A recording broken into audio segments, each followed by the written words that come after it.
Good day guys! Nandito tayo ngayon sa Cycle Mart Caloocan dahil nga meron namang bagong scooter. Coming from Kawasaki, ito yung pangalawang beses pa lang nilang mag-release ng scooter na nasa lower CC category. Ito si Brusky 125. Gusto mong malaman yung kanyang details, tutukan mo dahil check lang natin yung kanyang specs, features, and also the price.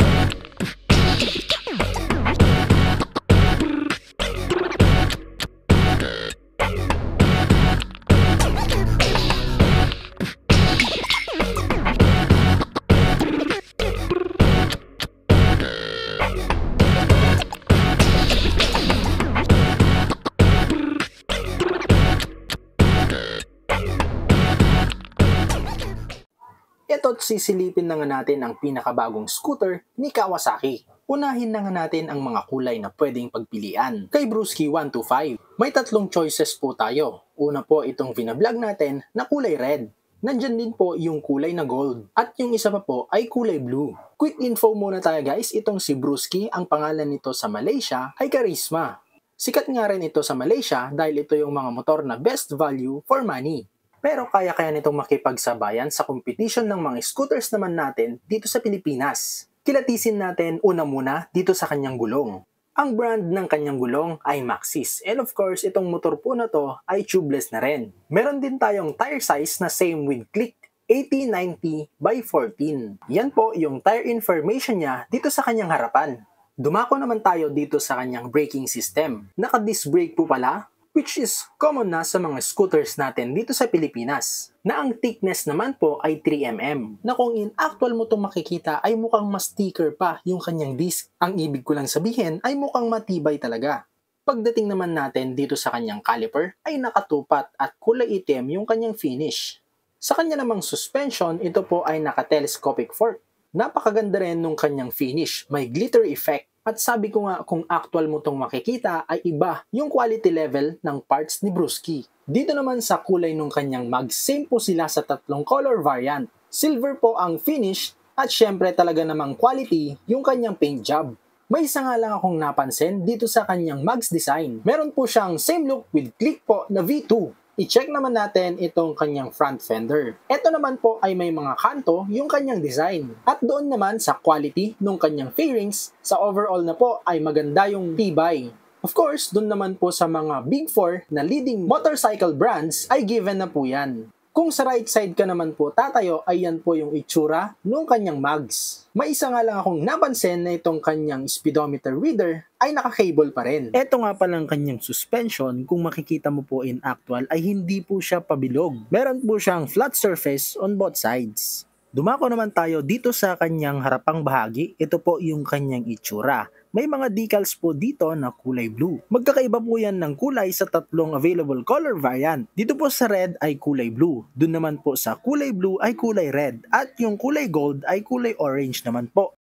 Dito naman tayo sa kanyang headlight assembly. Kung mapapansin po natin, yung kabuoang shape po nito ay parang Z1000. Pero itong unit na ito ay mas familiar dahil meron ng ganitong itsurang unit na nauna dito sa Pilipinas. Meron din itong meter panel na mala flare. Dito po sa kanyang headlight, meron po tayong split type at lahat po ng kanyang ilaw ay LED na rin. Diyan po sa ibabaw ng kanyang daytime running light, nandyan naman po yung kanyang turning lights.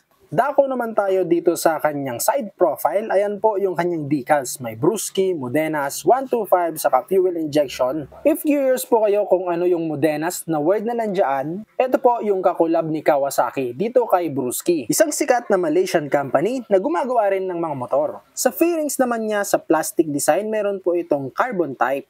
Pumosisyon naman tayo dito sa kanyang handlebar. Mapapansin nyo po yung kanyang plastic fairings. May mga carbon type design din po yan. Same lang dun sa kanyang side fairings. Combination naman ng red at saka black ang makikita mo. At meron din siyang decals na Modenas. Dito naman sa kanyang meter panel, ayan po yung sinasabi kong kamuka ng meter panel ng flare. Combination naman po ito ng analog at saka digital. Ang mga light indicator naman po na makikita natin sa may bandang left side, check engine indicator dahil ito na po ay fuel injected. Nandyan din yung kanyang high beam indicator. Doon naman sa kanyang turning lights indicator ay magkahiwalay po. Mas okay yan. Mas madali mong ma-identify kung yung naka-on na turning lights mo ay nasa left or yung nasa right. Ang laman naman nung kanyang meter panel ay nandyan po yung kanyang fuel level indicator at yung kanyang odometer.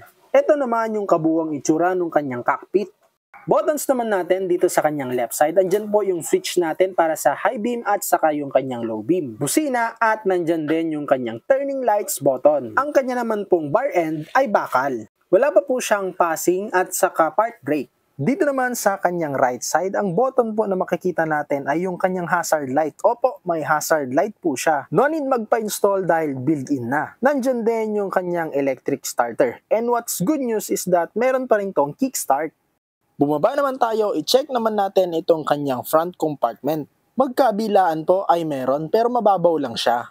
Dun sa kanyang right side ay mas konti po yung space versus dito sa kanyang left side. At dito naman po sa kanyang left, nandyan po yung kanyang charging port. Opo, may built-in na USB type na charging port. Kung mapapansin ninyo, malaklik na rin yung kanyang disenyo. Meron po siyang utility hook na very convenient naman lalo pag ginagamit natin yung motor pamalengke. Kung may mga nabili kang naka-plastic, ay isabit mo lang, ready to go ka na. Dito naman sa kanyang ibaba, mapapansin natin na meron na rin siyang flatboard or gulay board. Isa naman ito sa mga gustong-gusto ng mga courier drivers natin. May space, ibig sabihin additional storage. Dito naman po sa kanyang upuan ay single tone lang po ito. Compared sa driver ay mas mataas na po ang upuan ng ating pillion. Diyan naman sa kanyang grab bar, matibay na rin to kasi alloy na rin siya at may finish na kulay gray. Ito nga palang si Brusky, para po sa akin ay hindi siya match sa Honda Click dahil nga medyo behind pa to sa features. Pwede kay MIUI, MIUSoul, Sporty, saka kay Gravis dahil mas malakas po yung kanyang power output in terms of maximum torque o yung kanyang damba. Isama mo na dyan si Mio Gear. Kung kay Beat naman ay mas lamang po itong si Brusky sa kanyang maximum horsepower and torque.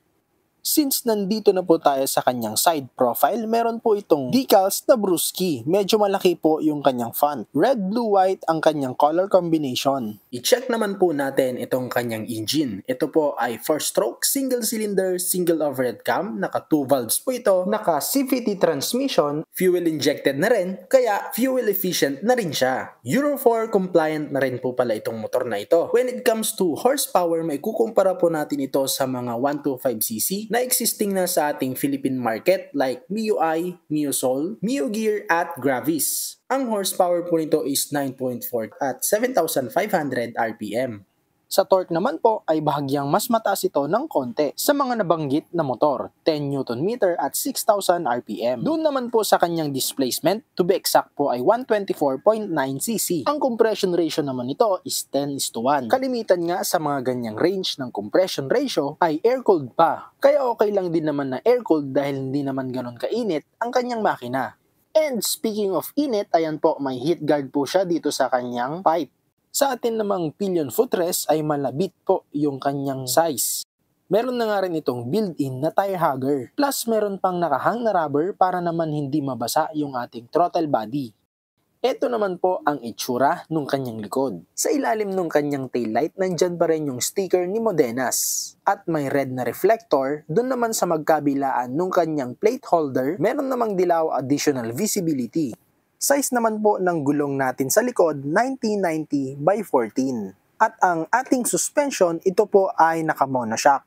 Dito naman po sa ating seat height, super Filipino friendly dahil abot na abot mo 760mm. May ground clearance naman ito na 120mm. Dito naman sa kanyang underseat storage, meron po itong 14 liters capacity. Speaking of capacity, meron po itong 5.1 liters fuel capacity and consumption of 47.8 kilometers per liter.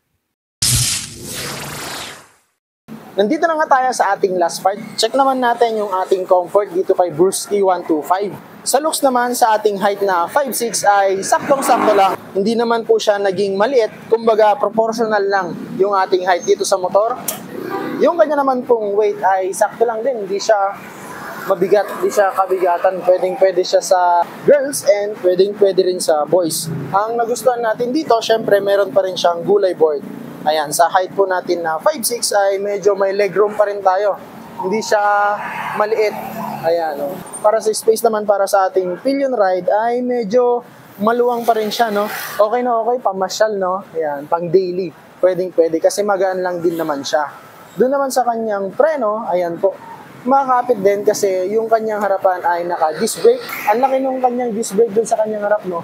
Nakakapogi rin. Ayan. Nag-jive din dun sa kulay ng kanyang mags. Akala ko mas mataba sa 3mm yung kanyang disc kasi mukha siyang matibay. Sa likod naman, ito po ay naka-drum brake pero makapit pa rin. Hindi po siya naka-CBS. Tapos yung atin pong side stand ay wala po siyang kill switch. And of course, kung galing kay Kawasaki yung motor ay talaga naman alam mo na subok pang matagalan kumbaga. Yung kanya naman pong suspension, nag-play rin naman. Malambot yung kanyang suspension. Hindi katulad sa mga suspension na lower CC na nasubukan natin. Kapag inaalog mo or sinusubukan mo siya, pero ito ay swabe na. Ayan, no? Ang ganda rin ng suspension niya dito sa kanyang likod. Ito po ay naka-monoshock kaya malambot. Una ko lang na nadama dito sa kanyang upuan, medyo matigas yung foam na ginamit sa kanya. Dako naman po tayo dito sa kanyang SRP. Meron po itong SRP of 75,000 pesos. At kung sa all-in cash price naman, 76,800. Siyempre kasama na po dyan yung LTO registration. At kung gusto mo naman po ng installment, meron po siyang 3,800 minimum down payment. At sa 3 years mo naman ay magmamonthly ka ng 4,526. Para naman po sa ating mga keyboard warriors, sulit pa rin po ba si Brusky125 para sa inyo? Ang inyo pong nasa isipan, pa-comment naman po dun sa comment section below. At sa mga napadaan po, sana po nag-enjoy kayo sa ating vlog at huwag niyo pong kakalimutang mag-subscribe sa ating YouTube channel, Easy Ride Journey. Andyan po yung notification bell. Meron din po tayong TikTok at Facebook na yung link po ay ilalagay ko sa description sa baba. At hanggang dito na lang guys. Thank you for watching. Ride safe!